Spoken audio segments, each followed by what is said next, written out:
Et si avec l'IA, on développait une nouvelle forme de shirk? Salam alaikum wa rahmatullahi wa barakatuh, que la paix soit sur toi, ainsi que la miséricorde d'Allah et ses bénédictions. Bienvenue sur mon empreinte. Mon empreinte, c'est une graine que je veux planter. Ici, on essaiera de devenir de meilleures personnes afin d'atteindre la destination finale, Al-Jannah, le paradis.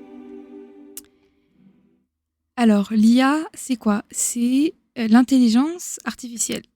Et le shirk, c'est l'association. Donc, c'est quand on associe euh, quand on associe quelque chose d'autre à Allah subhanahu wa ta'ala. Par exemple, si on croit en l'astrologie, si on se dit, bah voilà, parce que je suis sagittaire, que je suis né à telle date, que machin, il m'arrive ceci, il m'arrive cela, ça c'est du shirk. Et aussi, voilà, dès qu'on met la place de quelque chose d'autre à la place d'Allah, c'est de l'association. Alors là, vous allez me dire, Asma, quand même, l'IA. Alors pourquoi est-ce que pour moi, ça me fait peur, l'IA, et comment est-ce que certaines personnes pourraient dans leur cœur remplacer Allah, et qu'Allah nous en préserve par l'IA. En fait, ça vient d'une connaissance, une personne qui m'envoie un message, etc., et qui me dit « j'ai fait un... » Bon, cette personne n'est pas musulmane, mais ça m'a quand même permis d'avoir cette réflexion. « j'ai fait un rêve et tout ça, là, là, là. » Donc, elle me raconte son rêve. Et elle me dit, j'ai demandé à ChatGPT l'interprétation du rêve. Et donc, il m'a dit, c'est ça, c'est ça, c'est ça. Et donc, voilà. Et donc, elle en a fait une conclusion par rapport à ce que ChatGPT lui a dit. Et en fait, je me suis dit, mais à quel moment on ne remet pas en cause la parole d'un ordinateur? C'est quand même fou.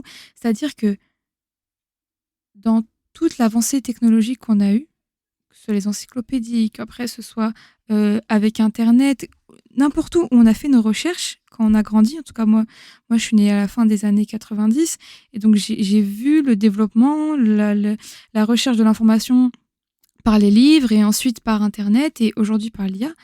Mais en tout cas, dans toute mon évolution, j'avais toujours cet œil critique par rapport à ce que je lisais, par rapport aux informations que je trouvais. Et puis même aujourd'hui, quand on regarde une vidéo, je sais pas, YouTube, Instagram, TikTok, et que quelqu'un nous partage quelque chose, nous dit, par exemple, je ne sais pas, nous dit l'eau du robinet n'est pas bonne pour la santé. On va pas prendre cette information pour acquis. On va se dire, ouais, peut-être qu'il raconte n'importe quoi, faut que je regarde d'autres sources. En tout cas, moi, c'est où je regarde dans les commentaires et je vois des gens qui ont des avis partagés, etc. Mais j'ai l'impression que l'IA, c'est une parole absolue. C'est une parole qu'on ne remet pas en cause. Et subhanallah, des fois j'ai l'impression que, alors que une parole qu'on ne devrait pas remettre en cause, c'est la parole du prophète alayhi wa sallam et les versets du Coran. Et ça, parfois on ne le fait pas.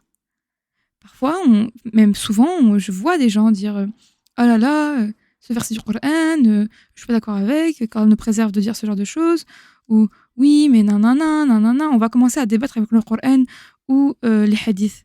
Subhanallah. Mais par contre, quand c'est ChatGPT ou Gemini ou quel que soit l'IA que vous utilisez, les gens prennent ça pour argent comptant. Les gens ont une blessure, ils se blessent ou voilà. La première chose qu'ils font, ChatGPT. Qu'est-ce que ChatGPT me dit? Subhanallah. C'est-à-dire que on est en train de remplacer se tourner vers Allah en priorité à se tourner vers ChatGPT.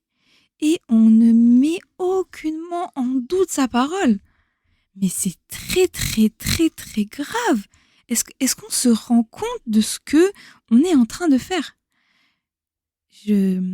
J'espère que nous, musulmans, on ne le fait pas. Alors déjà, moi, je vous déconseille l'utilisation de l'IA. L'IA, malheureusement, est partout. L'IA générative est de plus en plus partout. Et des fois, on essaye de passer à côté, de ne pas regarder. Et finalement, bon, la chose est là. Mais n'utilisez pas ChatGPT. Ne l'utilisez pas. Ne mettez pas de prompt dans ChatGPT ou dans Gemini ou dans tout ce que vous voulez. Pour des raisons écologiques. Et même si apprenons à refaire des recherches, Internet ou autres. Apprenez à chercher par vous-même. Apprenez à faire les choses comme on l'a appris. Et le point de cette vidéo, c'est faites attention. Si vous utilisez l'IA quand même, l'IA, ne remettez en cause sa parole, s'il vous plaît. Remettez en cause sa parole. Il n'y a qu'une seule et unique parole qu'on ne remettra jamais en cause, c'est la parole divine, celle du Coran. et les hadiths du prophète alayhi wa sallam, parce que c'est des choses que c'est Allah qui lui a dicté de les dire, ces choses-là. À part ça, toute parole qu'on entend de ce bas monde, il faut la remettre en cause, bien sûr. Il faut la remettre en cause. Donc, ce que je veux que tu retiennes de cet épisode, c'est que l'IA, c'est un robot. En fait, l'intelligence artificielle, ce qu'elle fait, c'est qu'elle prend des données qui sont existantes sur Internet, d'accord ? Et à partir de ces données-là, elle va formuler une belle réponse, etc. Donc, ce qu'elle dit, c'est des choses qui appartiennent sur Internet. Donc, elle peut faire des erreurs parce que les informations qui sont sur Internet peuvent être fausses. Ou par exemple, il peut faire des croisements de données qui sont pas les bonnes, ou faire des conclusions qui ne sont pas les bonnes. Donc, si tu utilises l'IA, que tu considères que ce n'est pas un problème environnemental, que c'est l'avenir, etc., grand bien te fasse. Mais ne mets jamais cette parole-là comme une parole absolue. D'accord ? Prends ça comme une réponse, mais ne prends pas cette réponse comme une réponse absolue. Jamais, jamais de la vie. Ce ne reste qu'un robot, et la seule et unique parole à laquelle on ne doit jamais mettre en doute, c'est la parole d'Allah. Et on arrête de se dire « j'ai un problème, je me retourne vers l'IA, je me tourne vers ChatGPT. ChatGPT, aide-moi. Allahu Akbar, Allahu Akbar, Allahu Akbar ». Faisons attention et tournons-nous vers Allah en premier. C'est Allah qui est le plus grand, et c'est tout. Et c'est Allah qui a la réponse juste, et c'est tout. L'IA est qu'un simple outil, ce n'est qu'un robot. Il n'y a qu'Allah qui fait tout. C'est Allah qui fait tout. Qu'Allah nous préserve de le remplacer par quoi que ce soit. Qu'Allah nous préserve du shirk, qui est le péché le plus grave et qui nous fait sortir de l'islam si on le fait. Vraiment, faites attention et réfléchissez à deux fois la prochaine fois que vous utiliserez l'IA. Merci de m'avoir écouté. Si l'épisode t'a plu, n'hésite pas à le partager. Et on se retrouve la semaine prochaine, Inch'Allah, pour un nouvel épisode. Salam alaikum.